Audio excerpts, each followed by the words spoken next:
Buenas noches, queridos alumnos. Vamos a dar seguimiento a la unidad 2. En esta ocasión vamos a hablar de dos procesos grupales que ya estuvimos dando un pequeño puntapié en el contenido anterior. Hablamos acerca de ello, solo que hoy vamos a profundizar un poco dos procesos sumamente importantes vinculados al desarrollo grupal. Entonces tenemos, para poder enfatizar hoy, la comunicación y el liderazgo. ¿Qué es la comunicación? Dijimos que son procedimientos interpretativos de la realidad. Generalmente es una necesidad para que el grupo pueda ir desarrollándose y producir su cometido, llegar a sus objetivos y metas. Bueno, la comunicación permite a los miembros del grupo conocer lo que ocurre dentro y fuera de él. En este sentido, podemos hablar de una comunicación interna y externa, la que se da al interior de los grupos y la que se da al exterior, que sería la forma de comunicarse que tienen los miembros con los que no pertenecen al mismo. Esta comunicación permite conocer lo que ocurre dentro y fuera del grupo, también permite el desarrollo del sentido de pertenencia. Cuanto más fluida es la comunicación, como ya habíamos dicho, los miembros se sienten más parte de él y vinculados al objetivo que los une. Y por supuesto desarrolla también la participación de los miembros. Cuanto más fluida, clara, objetiva es la comunicación, también permite la participación de todos sus miembros. La comunicación es una necesidad. En este sentido, hablamos de varios ámbitos u objetivos que tiene la comunicación. En un primer momento tenemos la necesidad de afecto. La comunicación nos permite expresar sentimientos, posturas, juicios. También la comunicación nos da un factor, nos permite desarrollar o llenar las expectativas del factor utilidad. ¿Por qué nos comunicamos? Porque necesitamos producir. Entonces las personas no pueden actuar solas y necesitan entonces de este proceso para poder producir. Bueno, cuando hablamos de comunicación hablamos de varios niveles. Tenemos el nivel cotidiano, el nivel exploratorio, el nivel participativo y un nivel de intimidad. El nivel cotidiano es aquel que se da en el día a día. Conversamos con personas con quien no necesariamente tenemos vínculos y hablamos de cuestiones como por ejemplo el tiempo, la hora, cosas muy del día a día. Un nivel exploratorio es aquel que se da cuando nosotros necesitamos emitir juicios, conocer ciertas posturas. Entonces a ese nivel nos referimos cuando hablamos de nivel exploratorio. El nivel participativo, que es un nivel donde hablamos de una conversación de una o más personas, y este nivel permite una conversación entre dos o más personas donde los temas son comunes a todos. Y el nivel de intimidad, un nivel de intimidad se da entre personas muy allegadas, con fuertes vínculos, donde la comunicación se da sin ninguna racionalidad, o sea, podemos transmitir ahí sentimientos, manifestar emociones. Entonces es una comunicación ya sin filtros, que no está abierta a todas las personas.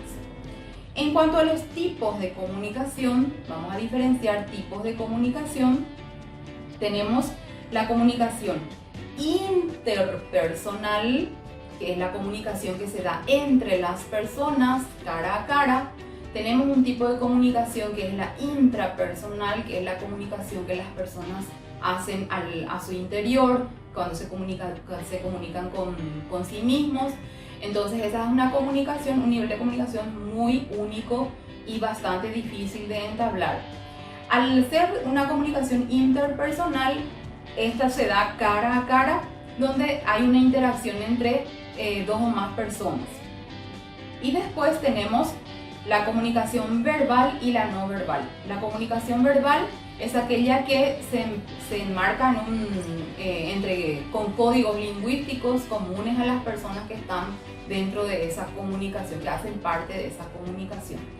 Esta comunicación verbal representa el 30% de lo que nosotros comunicamos efectivamente. El 70% de lo que comunicamos corresponde a la comunicación no verbal. ¿Qué hace esta parte de la comunicación, este ámbito de la comunicación? Confirma, complementa la comunicación verbal. ¿Y cómo se da? Con todo lo que es el comportamiento. Y ahí hablamos de gestos, mirada, postura, la forma como nos orientamos en relación a las personas con quienes nos estamos comunicando. Ahí estamos hablando de orientación, proximidad, contacto físico, las pausas que damos al estar comunicando algo, el tono de voz, el volumen, la forma como nos paramos, cómo caminamos. Todo eso tiene que ver entonces con un comportamiento o una comunicación no verbal que sustenta todo aquello que nosotros queremos transmitir en forma verbal. Y toda esta comunicación no verbal representa el 70% de lo que nosotros comunicamos. Al hablar de comunicación, entonces, podemos, considerando la comunicación verbal y no verbal, podemos entonces admitir que existen factores. Estos factores pueden facilitar, permitir una mejor comunicación o pueden obstaculizar un proceso de comunicación. Entre esos factores que facilitan una buena comunicación está el ambiente, el momento adecuado y otros que ustedes van a recurrir al material de apoyo para poder ver cuáles son esos factores. Entre los factores que bloquean, obstaculizan un proceso de comunicación eficaz se encuentran, por ejemplo, justamente cuando el comportamiento no verbal no acompaña al verbal, o en el caso de que las ideas no estén bien organizadas, los códigos no se den en forma clara, haya mucha interrupción, mucha interferencia. Entonces esos son algunos de los ejemplos de no darse los factores que posibilitan una buena comunicación. Cuando se dan las condiciones para que el proceso comunicativo sea realmente efectivo, llegamos a algo que se conoce como diálogo. Y el diálogo enmarca, realmente representa la capacidad de comunicación e interacción que tienen las personas. Y este diálogo también está acompañado de un proceso y factor importante que es la escucha activa. Cuando uno escucha a su interlocutor, lo hace en todo su comportamiento. Vuelvo otra vez al ejemplo entonces del celular. Cuando uno está hablando con una persona, lo que uno quiere de su interlocutor es que le atienda, le acompañe con los gestos, con la mirada, que le haga preguntas. El feedback también es necesario para confirmar si la comunicación es efectiva. Y dentro de los problemas de la comunicación o de los obstáculos tenemos algo bastante conocido y adquiere varios nombres dependiendo del contexto donde se maneje esta información, pero dentro de la comunicación lo llamamos susurrums. ¿Y qué son los susurrums? Son los procesos de comunicación incompletos o que se dan en forma sin mucha lógica y que necesitan algunos elementos para que esa comunicación se haga más clara y objetiva. El otro proceso grupal que nos convoca en esta oportunidad entonces es el de liderazgo. Liderazgo es un concepto bastante conocido, bastante antiguo y que ustedes ya habrán tenido como conocido en varios momentos de su formación. Dentro de la dinámica de grupos, el liderazgo es un proceso que es bastante considerado por los efectos que tiene en el grupo. Y estos efectos pueden ser muy positivos como también muy negativos, porque va a depender de cómo se enfoca este proceso dentro del grupo. Cuando hablamos de liderazgo, tenemos algunas consideraciones o conocimientos comunes que nos hacen relacionarlo. Por ejemplo, el líder es el que guía, el que orienta, es el que nortea, es el que establece la forma de trabajo. También es la persona que viabiliza la concreción de las metas, de los objetivos. Es la persona que motiva. Todas estas funciones se atribuyen a una persona que conocida o admitida en el grupo como un líder. Cuando hablamos de liderazgo, entonces, considerando estas funciones o estas consideraciones que se hacen en este sentido, entonces vamos a conceptualizar, emitir un concepto que puede variar un poco dependiendo de dónde encuentren la información, pero generalmente se considera que es la capacidad que tiene una persona de influenciar en las opiniones y en el comportamiento de los demás. Eso es en síntesis el concepto o la definición que corresponde al liderazgo. Con respecto al liderazgo, se manejan dos teorías que tratan de explicar cómo se da este proceso.